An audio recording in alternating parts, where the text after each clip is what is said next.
以史为镜，可以知兴替；以人为镜，可以明得失。大家好，这里是诗墨成歌，我是沙爷。今天我们一想到端午节，就会想到屈原，就会想到粽子和划龙舟。但你有没有想过，端午节在全华人的世界里，真的都用同一种方式来纪念屈原吗？其实不一定，有些地方纪念的是伍子胥，有些地方则是纪念曹娥。端午节的桌上，粽子也不是唯一的主角。端午节的水面上，更不是每个地方都在划龙舟。那问题来了，为什么到最后是屈原成为端午节记忆的 MVP 呢？大多数人对屈原的印象，不是从《史记》，也不是从《离骚》开始的，而是从端午节。所以今天我们不是要把粽子和划龙舟拿掉，而是要重新认识那个还没有走到汨罗江以前的屈原。端午节本来就是一个很复杂的节日，它不只是一个人的纪念日，也有5月、2月、毕义祈安、挂艾草菖蒲、配香囊、系五圣诗、水乡进度、地方祭祀等不同层次。民俗不是一条直线，它像江水，有主流也有支流。屈原后来成为端午节最被记住的名字之一，不代表端午节一开始就只有屈原，而是因为屈原的故事最后承载了太多后世想说却说不尽的情感。一个清醒的人被时代推开，一个说真话的人被朝堂谢谢再联络，一个国家错过了能提醒他的人，最后后世只好用粽子龙舟和年年端午去记住那个来不及被回答的问题。所以这集真正要讲的不是屈原为什么投江这么简单，我们要问的是屈原走到江边之前到底经历了什么。史记说他是楚怀王的左徒，还说他博闻将至，明于治乱，贤于持令。这是在称赞屈原的记忆力强、见闻广，懂得治乱之道，也熟悉外交指令。史记接着说他入则与王图议国事，以出号令；出则接待宾客，应对诸侯。这样的人不是单纯的文青，而是楚国兼具政治与外交核心的一个重要角色。换成今天比较好懂的说法，屈原就是兼任国安会秘书长、总统府秘书长，加上外交部长。所以屈原的悲剧，第一层不是有才华却没人懂，更准确的说，这是一个本来在绝村城里的人，眼睁睁的看着自己被排挤出去，此后楚国才一步步的走向错误的路口。楚怀王一开始不是不用屈原，反而曾经很信任屈原，甚至让他起草县令。史记说，王甚任之，怀王使屈原召为县令。县令不是普通的文章，它牵涉的是国家制度、法令安排、政治秩序。换句话说，屈原不是只在写诗，他曾经真的是在替楚国制定法律。可问题就是从这里开始的。上官大夫和屈原同列，争宠而害其能。屈原草稿还没定，上官大夫看见了就想要夺稿，但屈原不肯。于是上官进言重伤，说屈原每次出令都把功劳归给自己。最后史书只用很冷的一句话来交代：王怒而书屈平。一份还没定稿的政策文件，成了朝堂斗争的引线。屈原不是自然退场，他是被权力结构一步步的推出去。更痛的是，把他推出去的不只是某一个小人，而是楚怀王的判断力开始失守。如果我们定位楚怀王只用一句昏君来带过，那实在太便宜他了。他早期重用屈原，代表他不是完全不知道人才在哪里，可是他后来宠信郑袖，听信张仪，被利益牵着走，国势也就一步步的恶化。秦国要列解楚国，最漂亮的一招就是张仪欺楚。当时楚国和齐国合纵，对秦国的压力不小。张仪入楚后，开出一个非常诱人的条件：只要楚国和齐国断交，秦国就把商於的600里地让给楚国，而楚怀王就真的动心了。史记说得很直接，楚王贪而信张仪。这里的贪不是一般的小便宜，而是战略判断，被利益牵着走。楚王真的以为自己拿到了600里的土地，结果齐楚的关系断了以后，秦国却换了一张脸。等到楚国真的派人去接收土地，史书里记下了张仪的原话是：仪与王约6里，不闻600里，600里变6里，这不是数学算术，这是外交诈术啊！楚王大怒，发兵攻秦，结果反而大败。楚国从战略主动变成了被动。更糟糕的是，张仪被楚国扣住时，本来有机会把他处理掉，但张仪又透过荆上去游说郑袖。郑袖一听不得了，如果秦国真的用土地和美女来换张仪，那自己在宫中的地位可能就朝不保夕了。于是就替张仪说话了。史书说，郑袖逐言张仪于王而出之。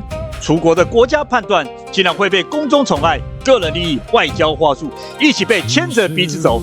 屈原后来从齐国回来，问楚王为什么不杀张仪，楚王后悔，派人去追，但已经来不及了。这就是屈原的痛，他不是事后诸葛，他是真的看见了问题，也真的把话说了出来。只是等楚王想回头，机会却稍纵即逝。更大的悲剧是，后来秦昭襄王邀楚怀王入秦会盟，屈原看得很清楚，就直接劝他不要去。这里就要带出古装剧里东方六国经常出现对秦国的评价：秦虎狼之国，不可信，不如无形。屈原看到了风险，楚怀王却以为盟约可以换来转圜。最后怀王去了武关，结果《史记》写道：入武关，秦伏兵崛起后，因留怀王以求割地。秦国把楚王扣住，成为谈判的筹码，就是为了逼楚国割地。最后楚怀王到死都没能再回到楚国。《史记·楚世家》说：怀王卒于秦，秦归其上于楚，楚人皆怜之，如悲亲戚。楚怀王虽然不是完美的王，他犯了很多的错，信了不该信的人，也放了不该放的人。可是他被秦国骗入武关，扣留致死。这件事在楚人的心里留下了很深的伤口，这个伤口甚至到了秦末都还在。项梁起兵时，范增曾进言，陈胜失败的原因，就是因为他没有立楚国王室的后人为王，反而自立为王，所以事不长。史书中范增又说，自怀王入秦不凡，楚人怜之至今。他是说楚怀王入秦不凡这件事，隔了这么多年，楚人都还记得。于是项梁去民间找到了楚怀王的后人熊心。史书说熊心当时在民间牧羊，项梁就把他立为楚怀王。乃求楚怀王身心明贤，为人牧羊，立为楚怀王，从民所望也。秦末那个楚怀王和屈原的楚怀王，不是历史撞名，而是项梁刻意沿用怀王这个名号。他立的是楚国人的集体记忆，嘴里喊的是怀王，但心里想的是秦国欠楚国一笔不共戴天的旧账。理解了这一点，我们再回头来看屈原。屈原看见了楚国正在被秦国撕裂，看见了楚王一次又一次错过了提醒，看见了朝堂把清醒的人推到门外，所以《离骚》绝对不是单纯辞藻华丽的文章而已。实际说，屈原做《离骚》是因为楚王听闻不明，残残蒙蔽，挟屈害公，方正不容，所以他忧愁忧思而做《离骚》，把不能带进殿的话写进文字里，把朝堂不收的忠言交给了后世。这也就是为什么我要在歌词里反复出现兰子二字。兰子不单单只是古风滤镜，更不是随手放一点植物增添歌曲的香气。在楚辞的世界里，香草有很深的人格象征。《史记·评离骚》说：其之节，故其称物芳。因为他的志向洁白，所以他笔下的事物也常常带着芳香。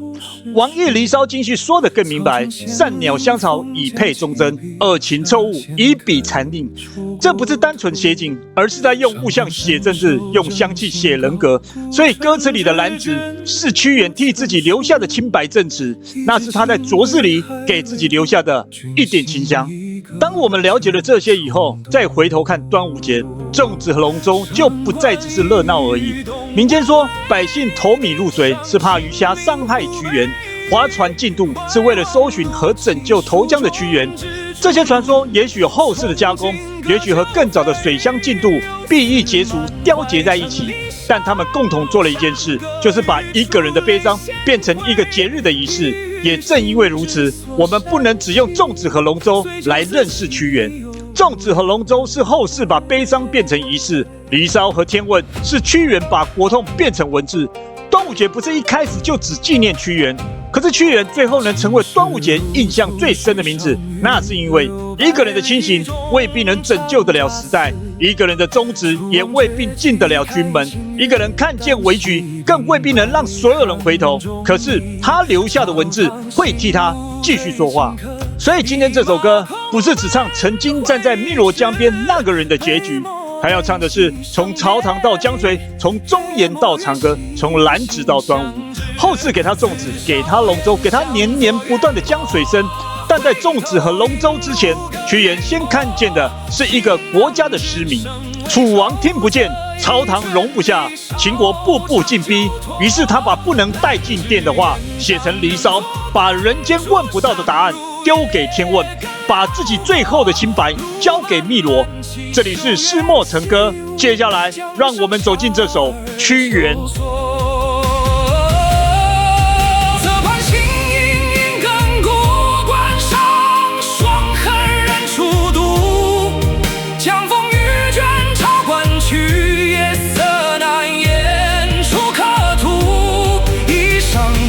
沙吹不尽心头，霜雪照如初。安能一毫毫之白，而梦世俗之尘埃乎？天问何处场中魂？惊出谁人口君门？万古星河皆不语，独留江月照黄昏。皆浊我独清中，人皆醉我独醒。汉江不息千秋恨，孤影犹悬一点明。汨罗越过沉澜之处，破风声如遥鸣。不想人间求存照淡留清梦，照苍江饮酒歌，字字如霜落鬓旁。若问古城何处？